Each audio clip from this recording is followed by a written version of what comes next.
anytime we can get an outside group to do a project like this, not only does it provide a really valuable resource to our teachers, but it also opens up the door to just awareness of students with disabilities.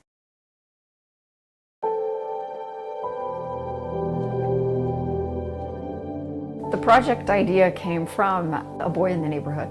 He was doing an Eagle Scout project, and it was for students down at the Horizon School, it's just down the street. For handicapped children, he was putting together sensory kits for them so that when they read a book, they have items that correspond with the book for them to make connections with the story and to understand it better. So I thought that that was a really exciting project. My students have less of an ability to just internalize verbal direction. And so if I just said, what does a caterpillar look like, they may not know what that is unless they see it and they feel it.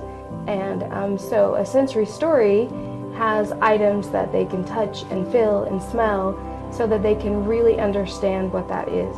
Since implementing these sensory storybooks, our comprehension has skyrocketed. I liked knowing that I was doing a project for people who are really humble and full of love. It's just good for them because when you do something like that, it helps them to know that they're cared for by other people. And when you do that, it makes you feel better, and then it puts a smile on their face and it just makes you a lot happier.